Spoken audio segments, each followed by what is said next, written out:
right, good evening, everybody, or good day, whenever you're watching this video. Welcome to another broadcast. We're going to be starting here momentarily, and we're going to get right into it. I assure you, I just have one little thing I need to show you right quick, but we're going to get right into the topic tonight.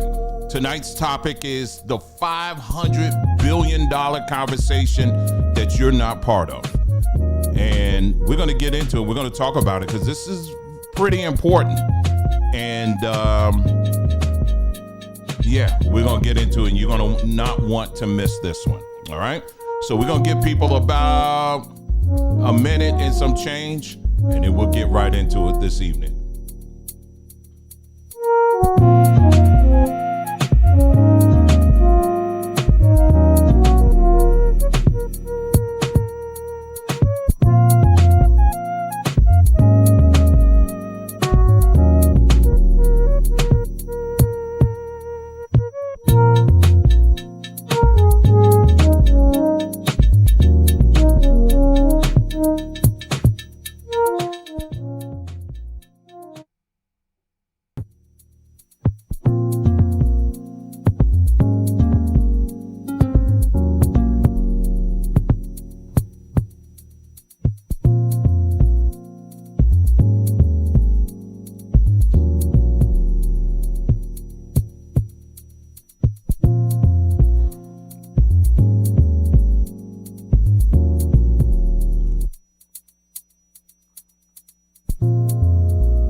Another 30 seconds, and then I think we'll be all set for our broadcast, for our live broadcast here.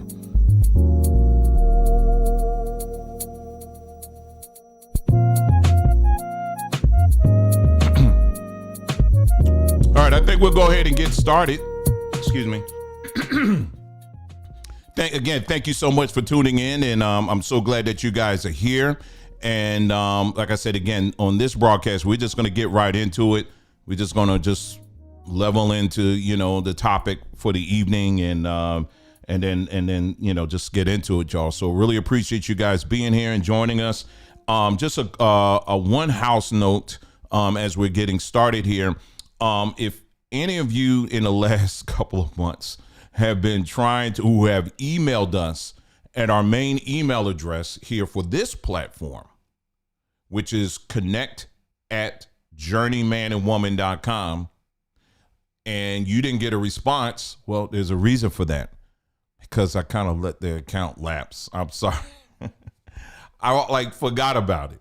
And so, and it was on my to-do list, but we just had, so many other things going on. I said, I'll get to it whenever. But anyway, it should be active now, but do not email me. If you're watching this and it is Wednesday, January the 22nd, do not email me, okay? Because it's set up, but there's still some problems I'm experiencing with it. So anything after the 22nd, we should be good to go. So, because what I'm doing, someone actually had a question, because the other day I posted on our last broadcast, we were talking about, just have, Africans, Black Americans, have we been collectively groomed to be consumers, right?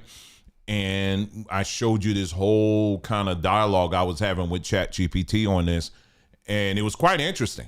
And so if you want to catch that, just go to our last broadcast. But someone asked, hey, you think you can post that somewhere, because they won't like to read it on their own time or whatever? And I said, you know what? I sure can. And so ever since that moment, I have been working on getting that, just setting up the blog again, and so that I can post things like that, because I have all kinds of things like that. I just set them to the side, things that it might be an interest to you, because I'm not just like, hey, ChatGPT, what color is the sky in your world? I don't ask things like that. I'm really getting into these, like, probing it, and asking, for info, And so it's been pretty good, actually. I've been getting some good info. There's other similar platforms like that. ChatGPT is one I just use. Google has their own. It's a whole bunch. Microsoft has theirs. Even Amazon is getting into the act. There's a whole bunch of different Grok. That's another one. But for me, I just use ChatGPT. But anyway, so I have a bunch of things like that just in my own research and whatever, and I just sit it to the side because it's just once I'm finished with it, I just sit it to the side. But it just dawned on me. I said, I should start posting these things. And so, by tomorrow, everything should be fine because literally everything is set up and I don't know why it's not working, but we'll get it to working once I'm finished with this, and we'll get it. I'm going to be making a phone call and making sure the people in Indonesia, because it's somewhere out there. It ain't in America, that's for sure. That you have to talk to get them to do what they need to do. So anyway, so glad that you're here. Tonight's broadcast, as you just heard me just say, we're going to be getting into talking about this $500 billion situation that just popped up yesterday by President Trump, and why you should be very interested in this. And so it's not going to be too much talking on my behalf tonight. Don't cheer too hard. Because I have a ton of videos. I'm just going to be going through one after another. So you can just get a general idea. There's really not a whole lot I can say on this platform, the things I want to say, because it gets into, YouTube starting to say, hey, wait a minute now, science, the World Health Organization has a different opinion than you, and we're going to take your video down and all of that. So what we will do is, as time goes on, we'll refer back to this video on our other platforms. And on those platforms, we can delve into, some of the deeper parts of that conversation. But anyway, doing much better. Have you been taking your black seed oil? I know, y'all, it ain't the best to taste. I know it isn't. But man, when I tell you, this thing really does it. We have it over at sombertree.com. In fact, I didn't take my black seed oil today. So you're going to watch me with facial expressions very quickly taking this, okay? So yeah, black seed oil. It is some powerful, powerful stuff here, man. If you just, when it comes to any kind of stuff that you're dealing with, black seed oil is it. This is it right here, y'all. All right, so watch. Yeah, man. Woo. It's special. But I tell you what, you take this consistently, man, your body would just be loving you for it. It's just simple things like this. If you're dealing with stuff like high blood pressure, diabetes, things like that, just do a little research on that, okay? We have found people who have taken this, they have seen a noticeable difference. I'll just word it that way, by taking something, adding something as simple as black seed to their everyday regimen. All right. We have this over on sombertree.com. Also, I haven't taken this in a moment. Someone said, that's why I take the capsules. Yeah. Mm-hmm. Now, we also have Moringa Living Bitters. Now, if you haven't been taking your bitters, we have black seed bitters, of course, but we also have the Moringa bitters. We have soursop bitters. I think we have not tamarind. I think we have tamarind. I'm not sure. Just check out the website under bitters, and we have that as well. So I usually take a little bit. Maybe I'll just take 2 teaspoons of this. All right. So let me take this. This right here. Let's see. Tired blood, anemia, arthritis, and other joint pain, rheumatism, asthma, cancer, constipation, diabetes, diarrhea, epilepsy, stomach pain, stomach and intestinal ulcers, intestinal spasms, headache. They got a whole list on here. All right.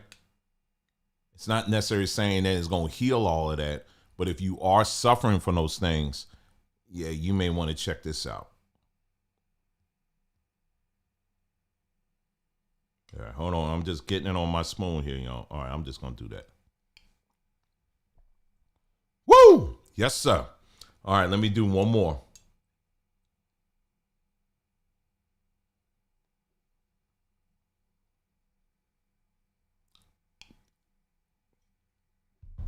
Yes, sir. Yes, sir. Yes, sir. Woo! Mm-hmm.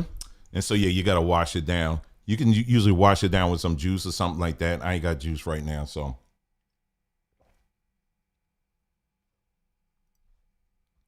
I'm just going to let it do what it do.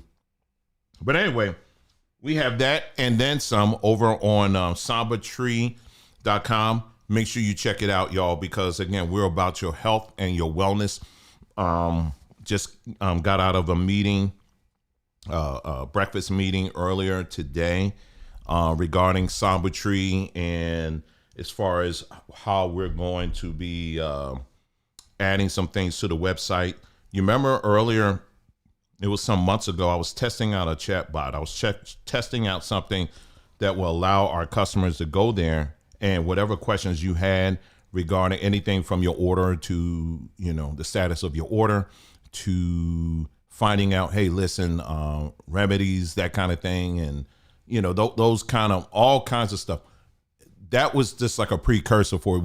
You weren't getting all those answers at that time. But what we're working on right now is something that will be it'll be a lot more helpful in providing you with those answers. So when you go to sambatree.com in the near future, you'll be able to go there and pretty much ask whatever you want, anything ranging from your orders to, hey, what would be a good thing for this? What would be a good herb for that or whatever? And we'll be able to give you some recommendations on that in real time. I will also be adding different libraries for it to reference so that, that will really be a great benefit. And references, because we already got it, I already have it. The references will be pulling from herbs that mainly come from the continent of Africa, the Caribbean, and all of that. So even if we don't have it, there will be, you'll be able to find it on your own elsewhere. And this is what we're talking about as far as how we have to be our own primary physician. Of course, yeah, we'll be, pulling, there's herbs all over the place. It doesn't have it's not just exclusively Africa or the Caribbean. We're just tired of those two areas that are very rich in resources. We oftentimes hear about the gold and the precious metal and the oil and all of that, but we don't hear a whole lot about the plants and the herbs, that grow in these areas that have done wonders for our people for generations. And so we want to start pointing people more in that direction. And so we're going to be, as time goes on, we're going to be, we already got some things in the works here to make that available for you over on sambatree.com. So I just wanted to plug that for you, let you know what we're doing, what's going on. Again, big shout out to everybody in the chat. Okay, so real quick here, let's go ahead and get into it. If you didn't see the press conference, President Trump just recently did a press conference where he had three of the top technocrats that are out here. And he had the gentleman, the guy over OpenAI, and under OpenAI, among other things, is ChatGPT. He had the guy that's over SoftBank. That's basically financial backing. And then he also had Larry Ellison, who's over Oracle.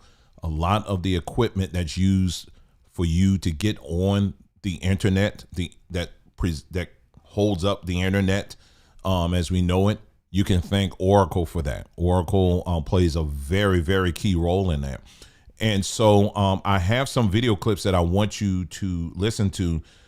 In short, what they're doing, what they're proposing is to build a business. They're building a business down in Texas, and what they're saying is $500 billion of investment is going to be needed to basically start this business. In fact, they've already started it, And what they're going to be doing is creating a data center. Now, many of you have been hearing a lot about data centers, data centers, data centers. In fact, out here where I live in Arizona, they're building them all over the place. I mean, literally, data centers are being thrown up all over the place. And these data centers aren't just for your Google searches or your Amazon orders. These data centers that they're building are also going to be holding data on you.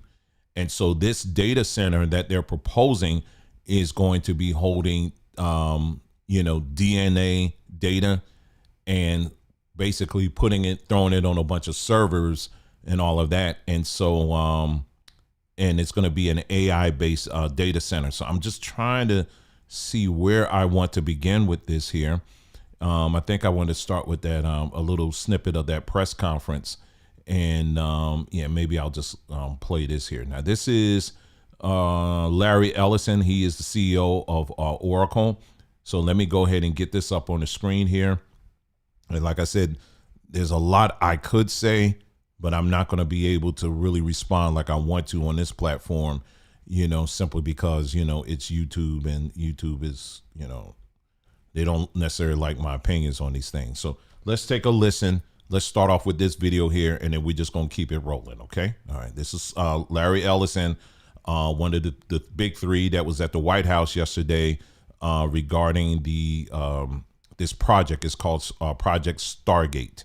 All right. So let's take a listen. Working on. Should I step on this? Okay. All right. No. I'm not that tall. I'm not that tall. I'm not You look even better. Thank you, Mr. President.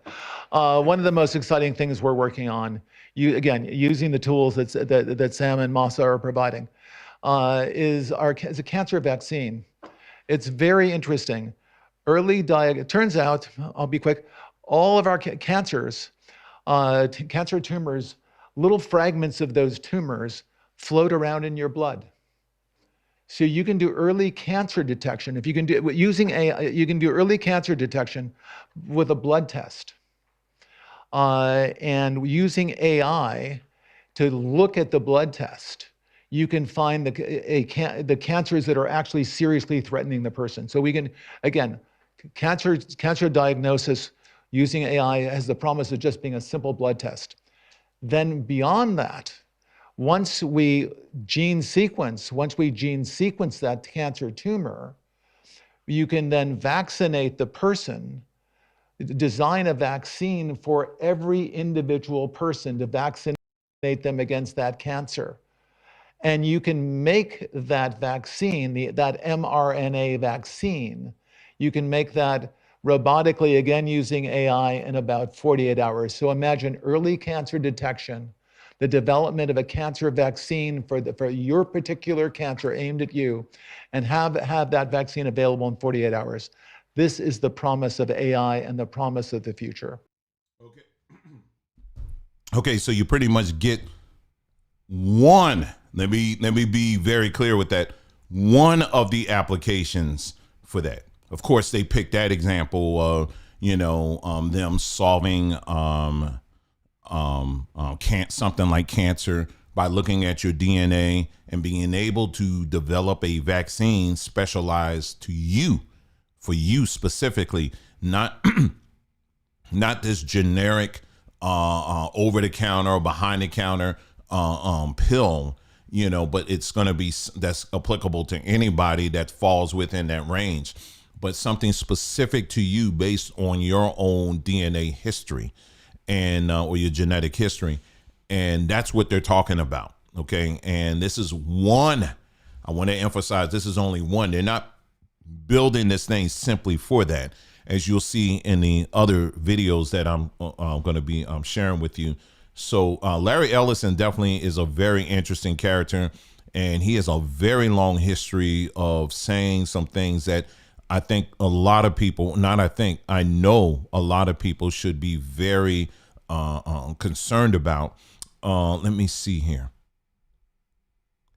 Let me move on to this here. I'll play this one here. because the videos I have, they're not, unfortunately, I don't have them all in order. But let me play this clip here, and we'll just get right to it. The first data centers are actually under construction in Texas already, and we'll be turning them over to Sam to start training their next model. The data center we already built, it was the largest computer ever built. The data center we're building will surpass it and be the largest computer ever built, which enables this AI, which will allow personalized medicine. This is going to touch all of us. Yes, it takes a huge investment, but the result of the investment will be vaccines that prevent cancers, personalized medicine, where we never again run into a problem like COVID-19 before, because we get an early warning. We know when COVID starts, when there are a handful of patients, rather than having to wait until it's become an epidemic and very difficult to control. This is a very large investment that affects all of humanity. All right. So yeah, so just want you to hear that as well. Thank you.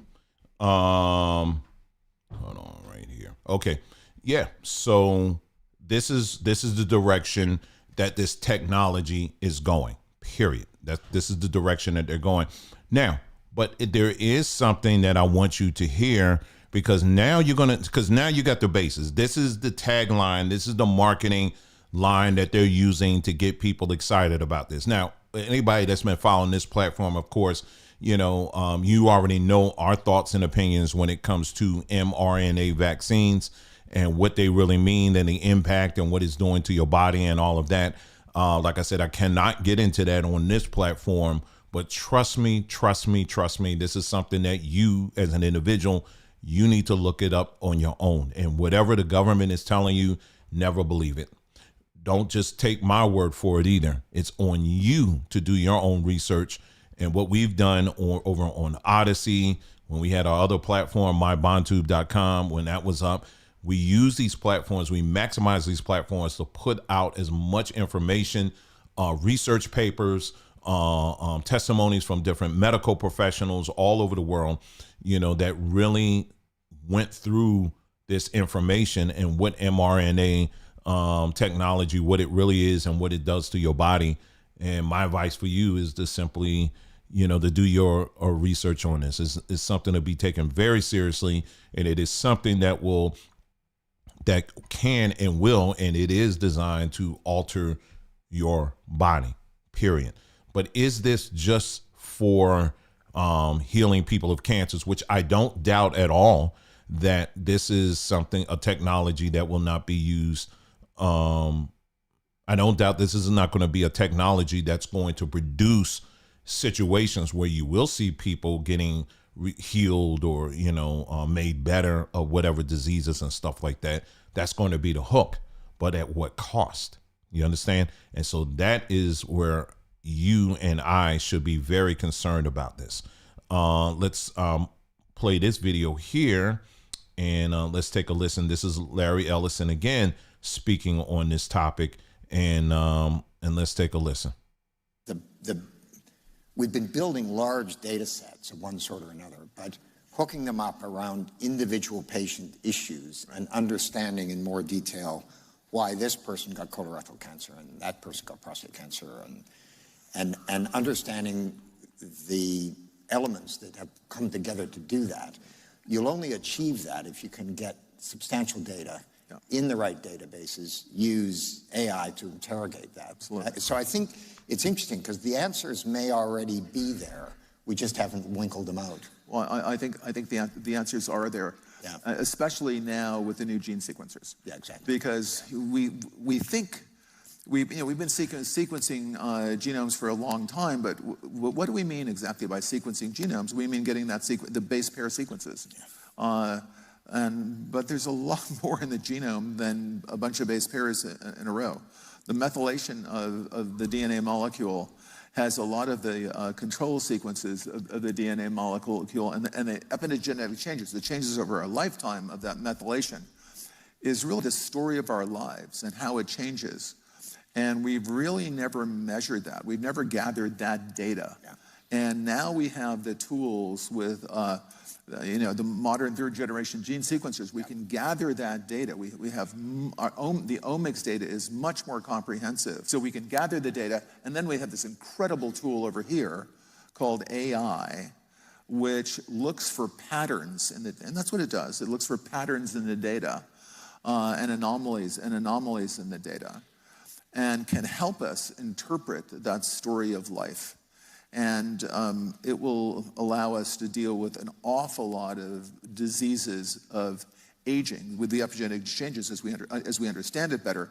And an awful lot of diseases, if you will, are diseases of aging, which cancer is so much more prevalent as we get older. Mm-hmm.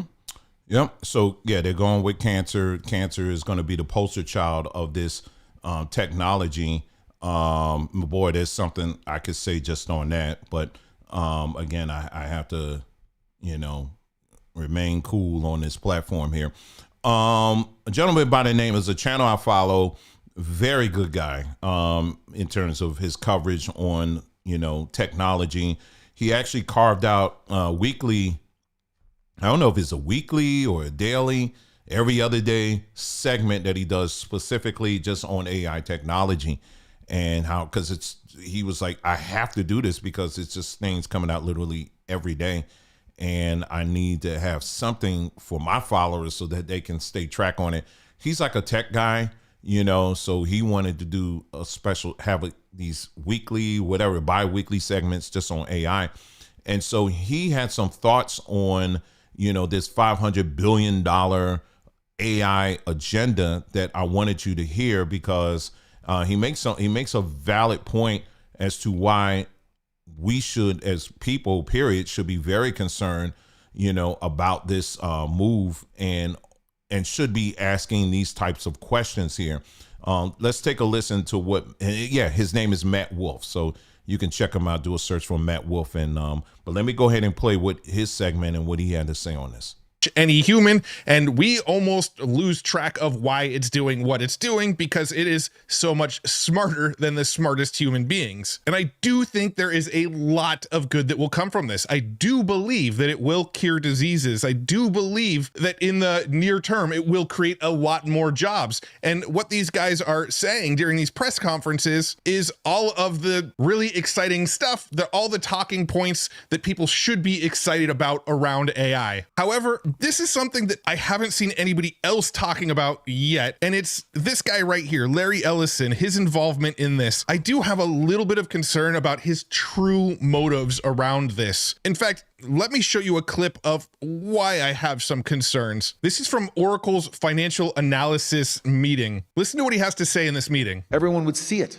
Your body cams will be transmitting that. The police will be on their best behavior because we're constantly watching and recording everything that's going on. Citizens will be on their best behavior because we're constantly recording and reporting everything that's going on. Ellison's vision is for AI to analyze data from this network of cameras in real time in an attempt to prevent crime while also tracking and influencing public behavior for a safer society. We're going to have supervision. In other words, every police officer is going to be supervised at all times. Ellison seems to have this vision of constant surveillance all the time. Police being on their best behavior, citizens being on their best behavior, because they know they're always being watched, and AI is constantly analyzing all of these cameras and what is happening out in the real world. You know what that would require? A mega massive data center. Now, I don't want to be all tinfoil hat conspiracy theorist here, but it makes me wonder if Larry's out there talking about all the big healthcare benefits and all of the increased job benefits to get people on board with this idea, but sort of behind the scenes, his real goal is to build this data center to use AI for better surveillance of the citizens. Again, I'm not saying that's actually what's going on. I'm just sort of putting some pieces together here and inferring things from various conversations. I think overall, this is a good thing. I think I'm excited about the sort of utopian scenarios of an ASI curing all diseases and creating vaccines to make it so nobody has to worry about cancer and things like that. And in the short term, building these massive data centers that are going to employ hundreds of thousands of people. I think all of that is really exciting. but I also think that those are the main talking points they're going to present to the public, while at the same time, there are other things that the government will want to use this AI for. Absolutely. Anyway, I don't want to go too far. Absolutely correct. Absolutely. You know, there are just certain things they're using on the front end.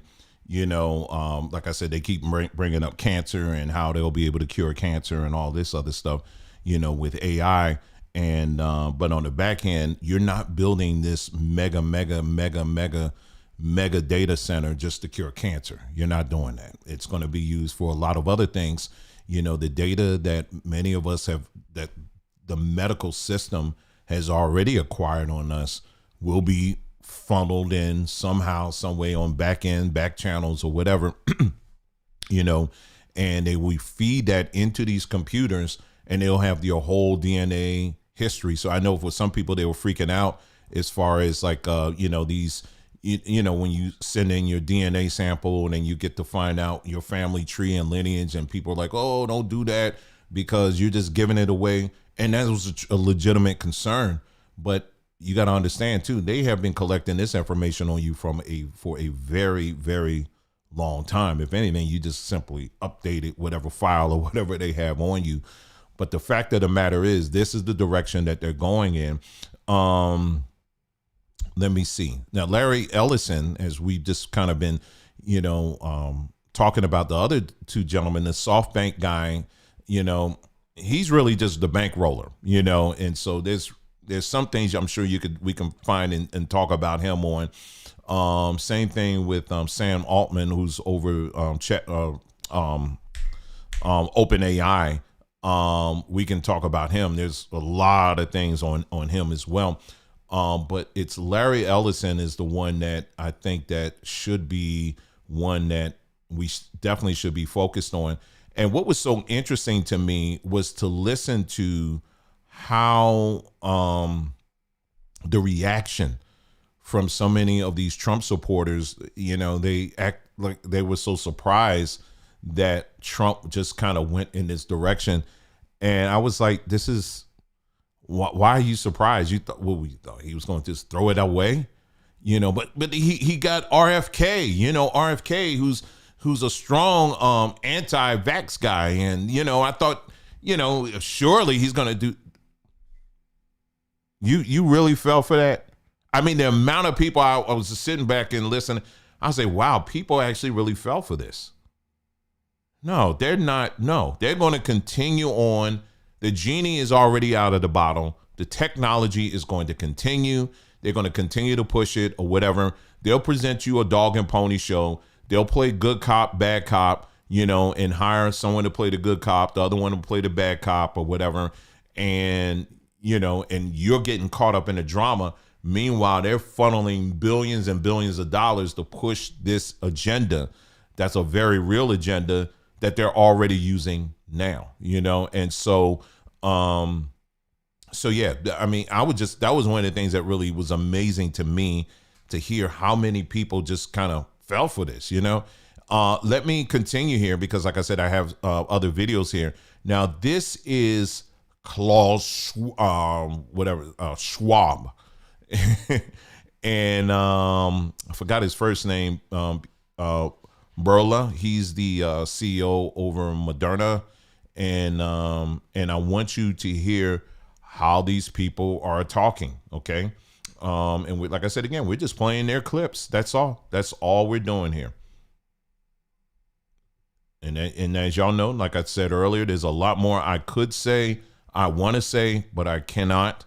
But I'm just encouraging you to fill in the blanks here, okay? Let's take a listen here. I want you to listen to how these people, what their plans are, that they have made very open on platforms like the World Economic Forum. Let's take a listen. Some people may argue, why should I get vaccinated if there is a treatment? Well, how would you respond?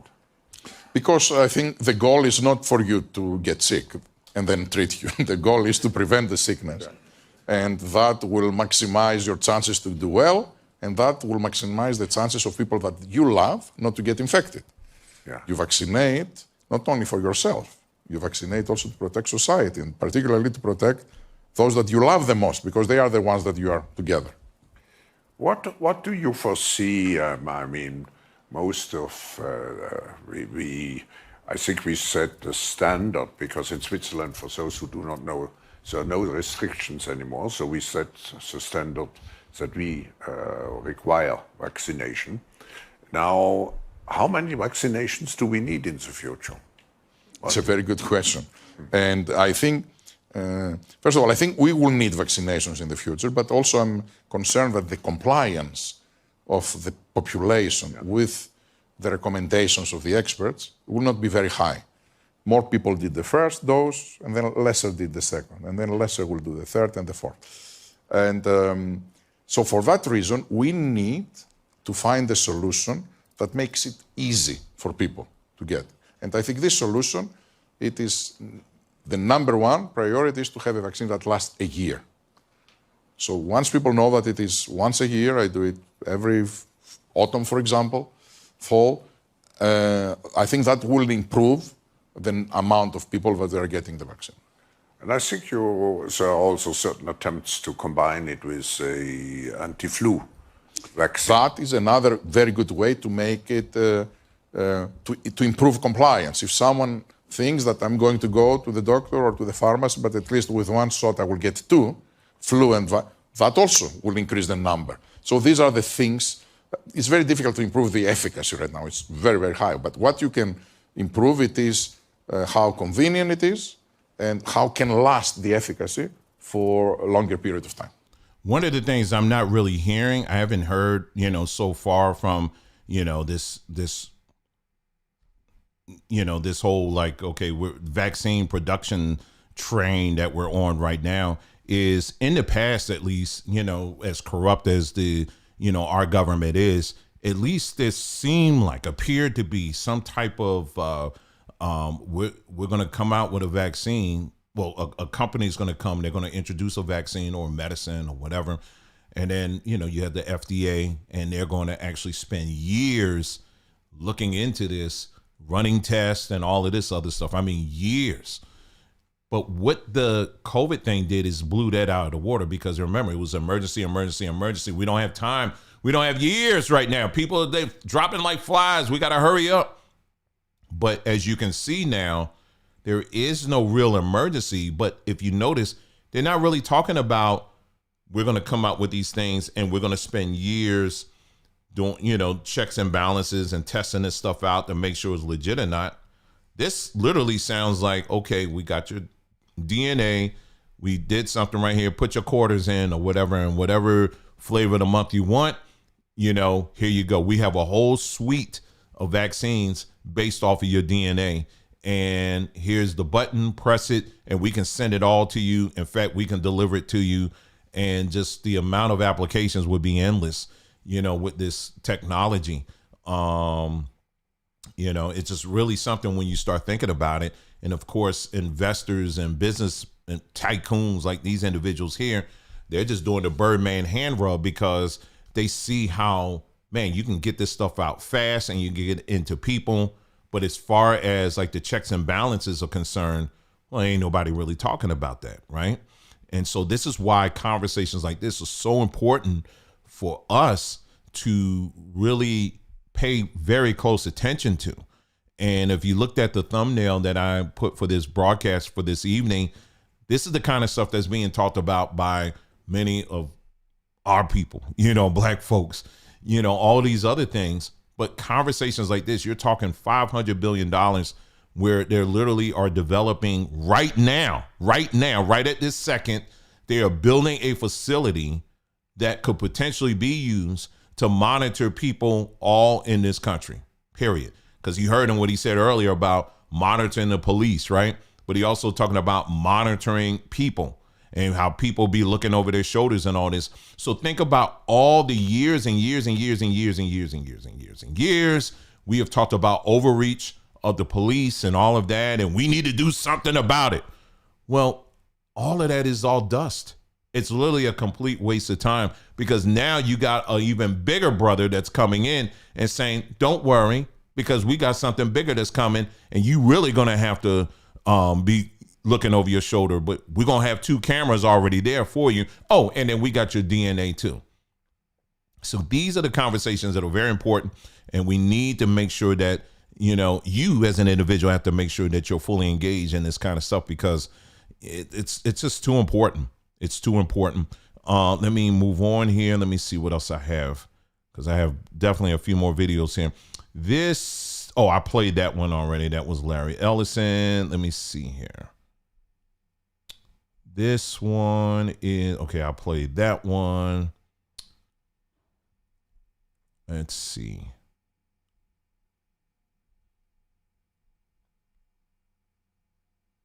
Sorry, hold on, y'all. Let's see. I have a lot of Larry Ellison. Okay, here's one here.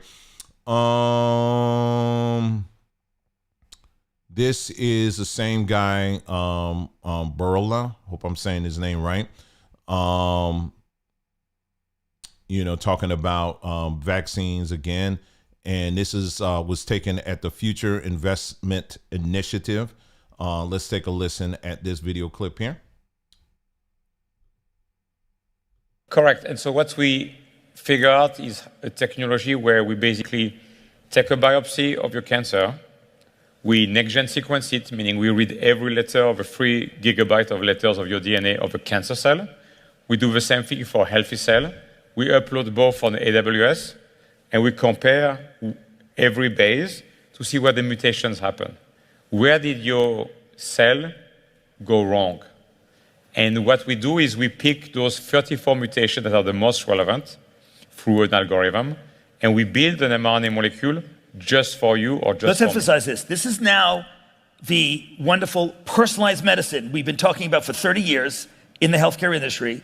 You're making that for that individual. It's even more than personalized, it's individualized. Personalized for me is you and I get the same drug if we have the same biomarker, but it's an off-the-shelf drug. We don't give it to everybody, we give it only to a population that has a specific biomarker. In our case, it's individualized. Meaning if you and I are diagnosed today in a hospital in Riyadh with skin cancer by the same doctor, Moderna will make for you and for me a different chemical molecule. It will be different mutations from your cancer for you, for my cancer for me, that will inject is an intramuscular. And we have shown now with 3 year survival data, 66%, meaning 2 out of 3 people, 3 years after the treatment, have no distant metastases, which is the best leading indicator of survival. Because as we know, it's rarely your initial cancer that kills you, it's metastases, of course. So we've already started a clinical study in phase 3 for the lung, so bladder, and we're going to be adding more and more tumor types.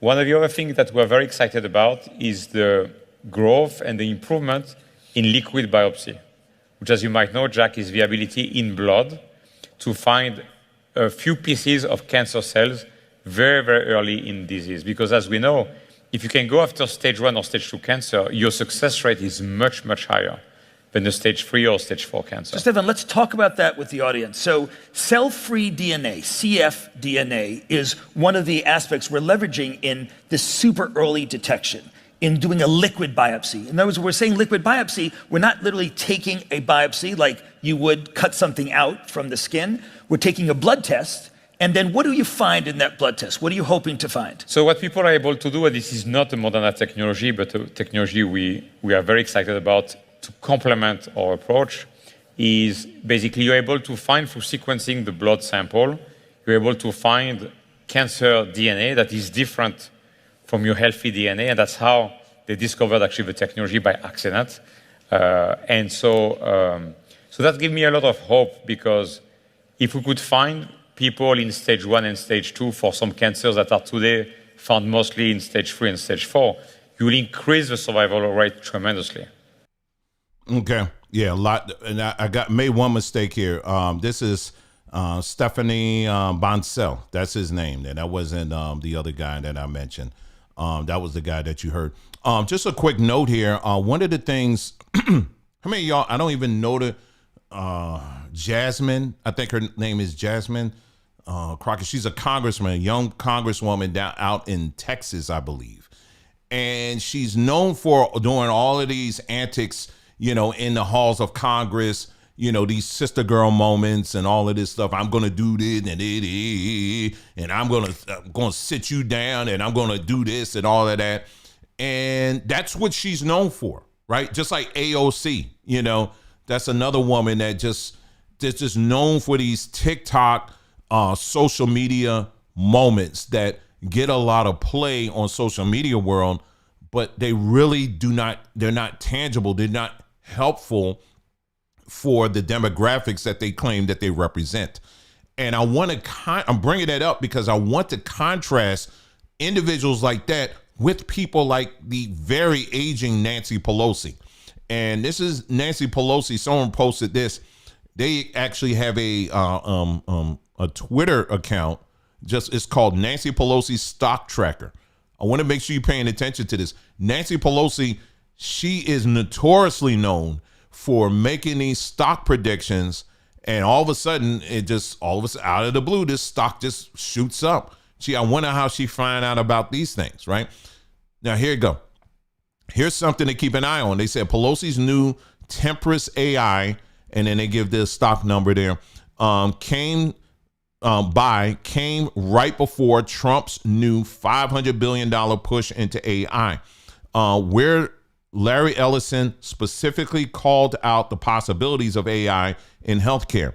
Tempest AI specializes in using AI to advance precision medicine. Oh, let me go back here. Hold on. I knew that was going to happen here. And you know what? I'll just tell you the rest of it, what happened. Basically, I see where it is. No. Here's the timeline of it all. On 1/14/25, she brought 50 calls worth of 100. She spent $100 grand buying their stuff, right? On 1/20, she filed her trades. Like she filed in and said, okay, I'm putting it in, right? 1/21, Larry Ellison, all of a sudden, he makes the comments. And guess where the stock is now? 53% up since her buy. So what my point is that when I was talking to you earlier in the last broadcast, I was asking a question, are we a people that's been groomed to be consumers? And overwhelmingly, the answer is yes to that. And if you watch that video, you'll see that, because on one hand, you got Congress people who claim that they represent you, people that look like you, and they're all about the antics and all of that. But on the other hand, you have Congress people that are very clicked into the real and what's really going on, and they're making millions, if not billions of dollars, because they're paying attention, and they're clicked into the people who are also paying attention. This is why I'm saying in 2025, you cannot give space for fools and idiots and people that want to waste your time talking about Fat Joe, or talking about who invented breakdancing, or who came up with cornbread first. That's foolish talk. What we're talking about right now is a technology that literally is going to have an impact on everybody. And a lot of the things that people have been complaining about, you're going to see that it didn't really matter at the end, because what these people are about, it's just on a whole nother level here. Now, we're going to continue on with Larry Ellison. I think I have, let's see, is this, okay, I got videos that show who this guy really is. I got 2 more of them. I want you to pay attention to this one here. It's right here. Rose of CBS This Morning wanted to know what tech tycoon Larry Ellison thought of privacy in the age of the internet. Ellison is CEO of Oracle Corporation, which makes a lot of the hardware that makes the internet work. His personal net worth is $43 billion, which Forbes magazine says makes Ellison the 3rd richest American. Charlie spoke with him in his home in California. Where do you come down on what NSA is doing? Well, the great thing is we live in a democracy. If we don't like what NSA is doing, we can just get rid of the government and put in a different government. I think actually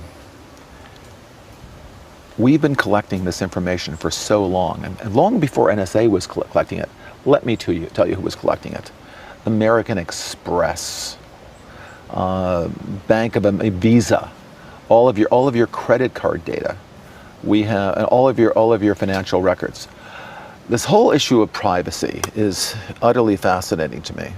Who's ever heard of this information being misused by the government? In what way? Well, let me just hear you clearly. You're saying whatever the NSA is doing is okay with me. It's great. It's great. It's essential. By the way, President Obama thinks it's essential. It's essential if we want to minimize the kind of strikes that we just had in Boston. It's absolutely essential. But what point would it be alarming for you in terms of government surveillance? At what point would your red line be crossed? If the government used it to do political targeting, if the Democrats used it to go after Republicans, if the Republicans used it to go after Democrats. In other words, if it became we stopped looking for terrorists and we started looking for people with on the other side of the aisle. You hear this dude? That's his red line. But as far as the government having all of this information, because I hope you paid attention, they have a lot of this information. Every time you turn your computer on, every time you turn your phone on or whatever, they're collecting a huge amount of data. This is why I tell people all the time, if you're listening to me and you're watching me and you are, you have those Apple Watches or the other, services that collect your biometric data, please stop using them. You're literally providing them real-time info on everything from a biometric perspective about you. Everything. Your sleep patterns. What times of the day your blood sugar spikes, and whatever all the information that those things collect, they're collecting it, and they will tell you, oh, it's 100% safe. Well, it's safe. Or where is it? Oh, we put it in our cloud, and don't worry. You're the only one that has a password. Nobody else has access to it. And then you'll find out months later that, oh, we had a hack. We don't even know who did it. But somehow somebody hacked it. Wah, wah, wah. That's how your information gets. So when we start trusting the, these entities, even I'm talking about in the consumer marketplace, it's horrible. They're collecting everything, and they're using that stuff to go into these bigger projects like the one we're talking about with this Operation Stargate.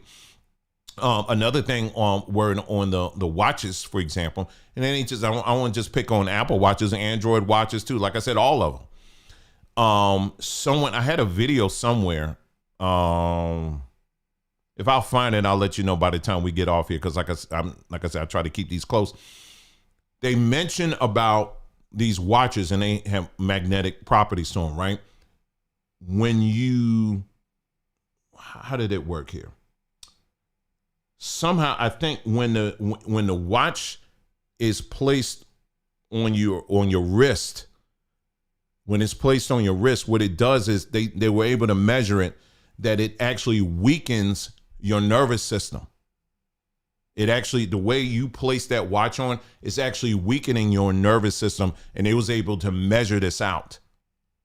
So when you're wearing that tech on you like that, you're actually weakening and disrupting your nervous system, which also is connected to your immune system. So when you have that kind of tech on you all the time, yeah, it's collecting your data in real time, but it's also collecting, it's also doing damage to your body. Same thing with people who are wearing those Bluetooth earpieces all day. You don't need to have that Bluetooth earpiece on. You ain't that important. I'm sorry. You are not that important. You ain't part of the CIA or MI6. You ain't that important. You don't need to have that thing on like that all the time. You don't. My advice to you is to invest in some old school earbuds. That's better. There's some other earbuds that are out there that are even better than those that you got to pay a little bit, but they're a lot there as far as if you have to wear earbuds, which every now and then I do.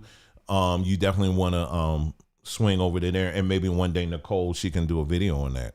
and talk about that. But anyway, I got one more video I want to share with you real quick. And this is, again, Larry Ellison, because we're going to go even deeper.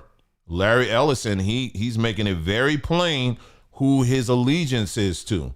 And let me get it up on the screen here, and I want you to take a listen. Here it is. Here we go. Well,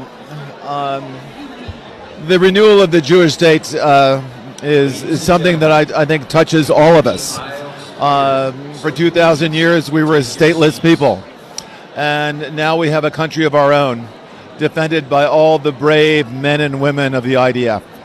So anything we can do to support them, who devote their lives for preserving the state of Israel, keeping the people safe, and allowing our state to continue in sometimes in very, very difficult situations. Did you visit Israel? I have been to Israel. I have been to the border. I have spent time to the people who govern the state of Israel, and I feel a deep emotional connection to the state of Israel and the Israeli people. You are an high-tech person. What do you think about Israeli startups and high-tech phenomena? Oh, well, after Silicon Valley, there's an area, Herzliya has probably got more startups than any other place other than Silicon Valley in Northern California. So we've actually acquired a number of Israeli companies. We have two CEOs at Oracle. One's name is Safra Katz, and she was born in Israel. So again, we love the country of Israel, and we'll do everything we can to support them. There you go. So you see where all roads ultimately lead to on this. Like I said, again, there's so much I could say on this topic here, but like I said, I'm it is what it is. I'm limited on what I can say on this platform here. Rose of CBS this morning wanted to know. Hold on, turn that on. Yeah, but I have to keep it where it is. Let me see here. Let me see.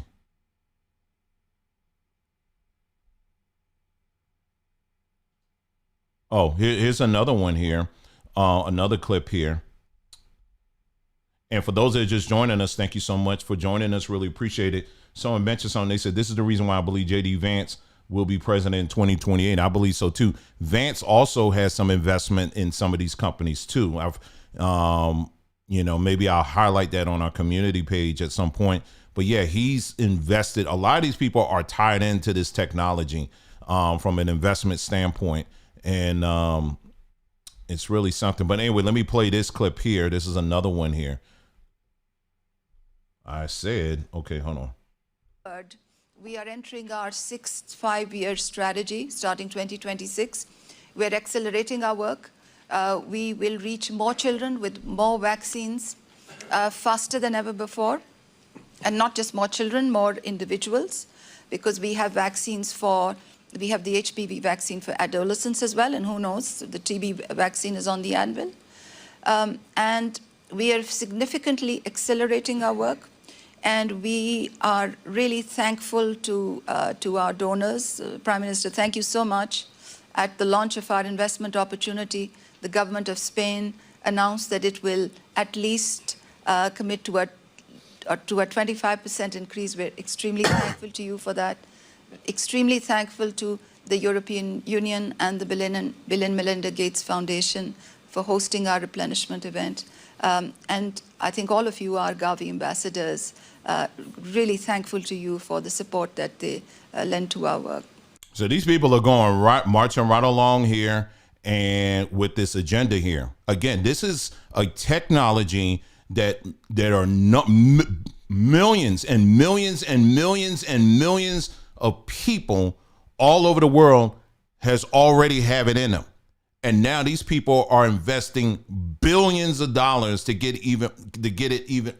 add more of it into your life. And the impacts of that are just astounding. So the question I have for you is this, for many of you who are watching this, because, the demographic that watches this platform, many of you look kind of like me, So let me ask you something. When you go through the other platforms that you watch, everyone has their own specialty and things that they talk about and all of this. And, you know, you do you. That's your platform. You do you. But I want to ask you something. How many of those platforms have actually taken the time to go through what we just talked about this evening? I mean, we talk about preachers. We talk about, you know, who's who and who ain't. And we talk about, you know, guarding the culture and gatekeeping this, all this stuff. But those things, as you just are witnessing right now, none of it matters. It doesn't matter. And when it is brought up, when a topic like this is brought up, it's usually brought up like this. See, they can find money when they want to, but they will need to pay our reparations. You're still in this old timey mindset. They're not giving that to you. I don't even hate I gotta break it to you. They've already made it very clear the direction that they're going right now. You were groomed and trained to be a recipient, a consumer. That's what you were trained to. Think about all of these preachers. Think about all of these comedians and entertainers and everybody else that got up here a few years ago telling you, you got to get in line and get that. You know what I mean? Think about it. Don't ask any questions. You got to get it. Right? Now you got this coming up. This technology is going up another level.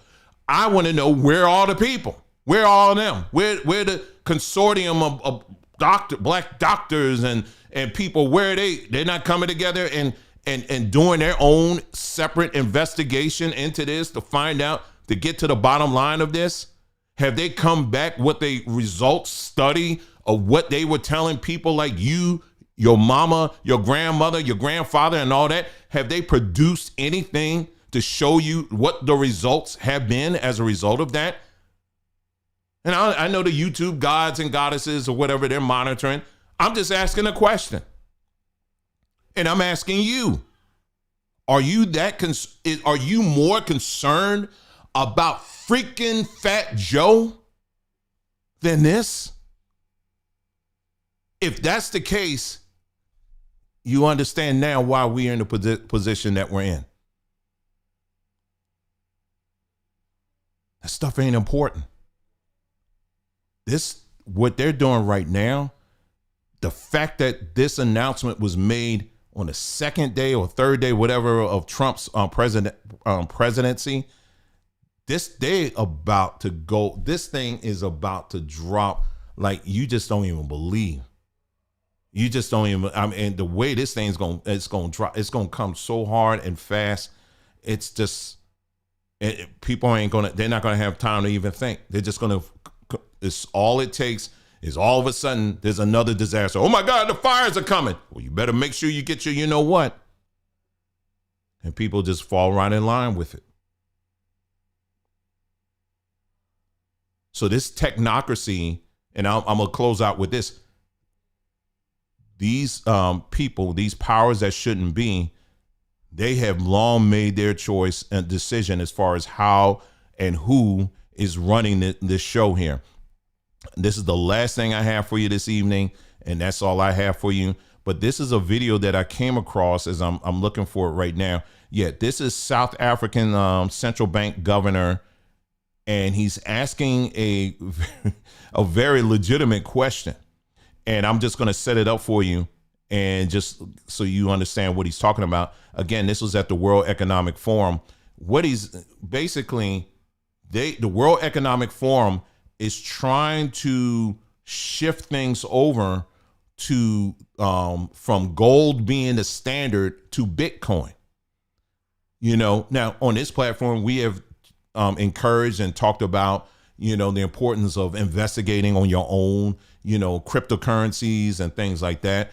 I always said, listen, you know, we're not investors like that. We're not professional investors or advisors or anything like that. You need to look these things up on your own. And we'll continue to say that. I think it's something that if you are in it, just make sure you know what you're doing. You know what I mean? And doing that. But, you know, there are people that are in it that are doing quite well. But I'm not stupid and dumb enough to believe that somehow at the end of the day, I know that this is just nothing but vaporware. You understand what I'm saying? In other words, I can't physically put my hand on a cryptocurrency. You understand what I'm saying? Cryptocurrency, it just sits on a little drive. My drive is somewhere around here. It's somewhere. I keep it on, it's on a little drive somewhere. But it's not tangible. I can't go down the street and no, it's not real. It's not a real thing. It's digital. We just saw Larry Ellison, the internet that we have today, a lot of it is being held up by his computers. Do you remember I talked about a while back, many of the cryptocurrencies, well, guess who actually bring or have brought those things to market in the first place? Many of it comes out of Israel. Many of these companies come out of Israel. A lot of them are.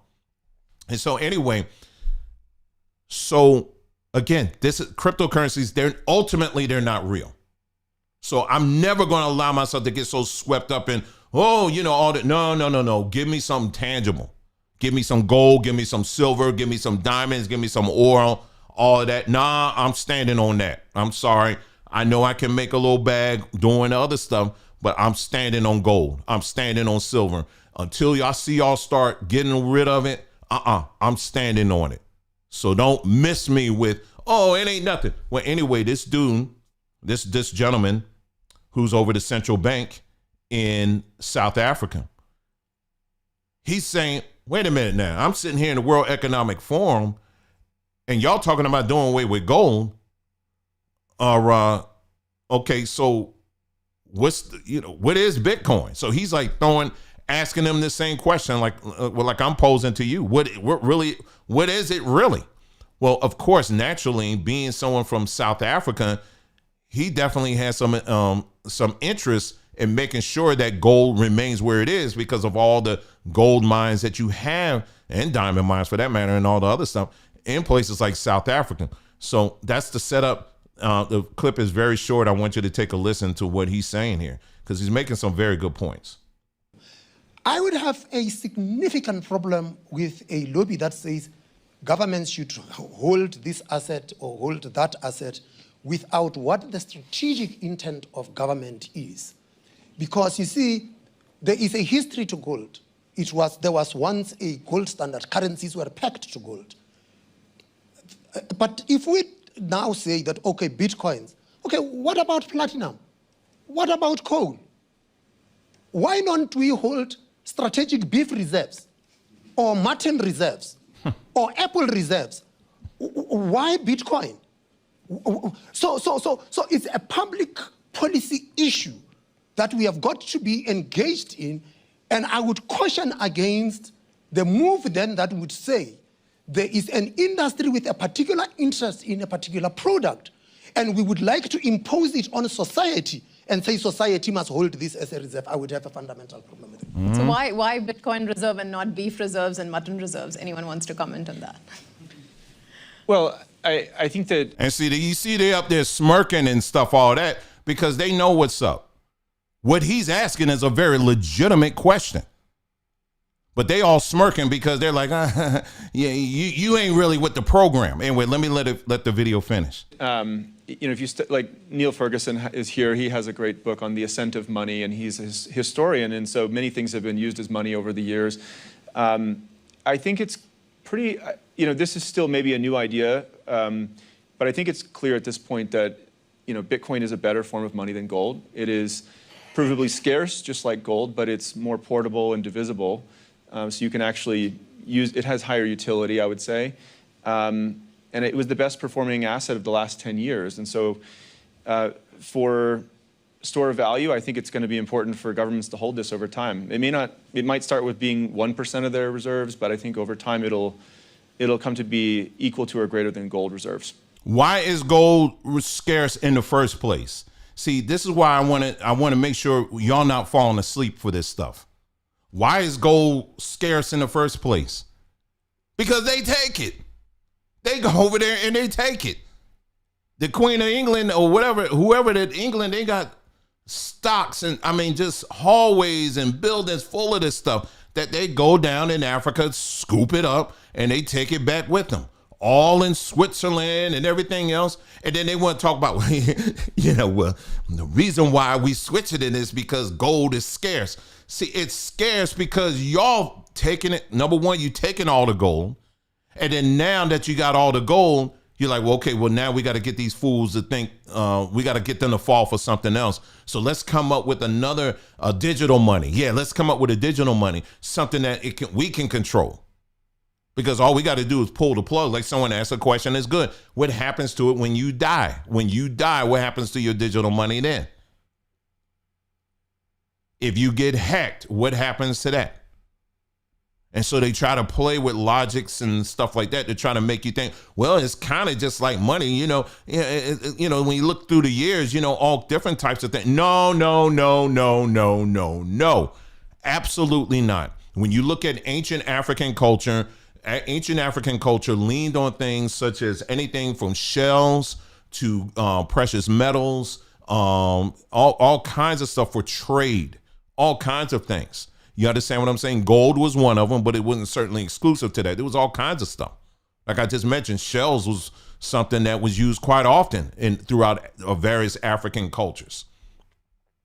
So don't let it, but these are resources that can be attained by anybody. Anybody can access this. You understand what I'm saying? Anybody, if like diamonds or stuff like that, they try to make like this stuff is so rare. Diamonds aren't actually rare. I don't know if you knew that or not. They're really not rare at all. What they do is they go in and dig all these things up out of Africa, and then they want to tell you, oh, it's so rare. You ain't gonna go get it. We got it, but no, it's not rare at all.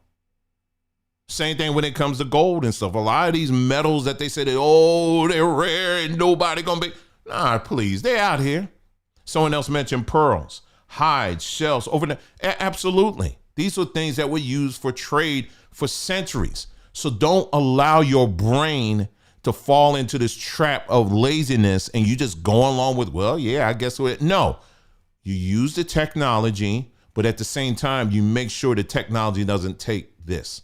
You understand what I'm saying? And this is what the things we're doing on this platform here. We use the technology, we play around with AI and stuff like that, but AI will never, ever take this. Do you understand what I'm saying? Use your brain when you're using this stuff. Don't see yourself as a consumer. Don't just be a consumer only. Many of you have great business ideas, you know what I mean, that can be taken up many, many levels up if you just look at this technology as a way that you can use it to build up your business, but at the same time, don't let it run everything. You understand what I'm saying? Draw the line. And as it goes to, as far as our main topic for this broadcast here, again, this is a topic when it comes to health. We've been saying this and we're going to continue to say this. When I hear topics like this, it makes me go even harder when it comes to really trying to drill in the minds of our people the importance of making sure that you become your own primary physician, period. I cannot stress this enough. Your own primary physician. I cannot begin to tell you the thousands and thousands of herbs and plants that are out here that are in places where, like I said, all throughout the Caribbean, Central America, South America, all in places throughout Africa that we have not tapped into. They're there. We focus so much on the gold and the oil and all that stuff, but health in of itself is a mint. It can be a mint for people if you know how to do it. But we have to prioritize it instead of being like, well, I just want if they could just give me my right medicine, right, doggone it. Lord, can you just please just give me my affordable health care? Stop thinking like that and start using your brain, and let's begin to build something. And there are people out there that are doing that. But this stuff that they're rolling out right now, you better be paying attention. All right. So that's all I have for you this evening, y'all. That is all. Thank you so much for tuning in.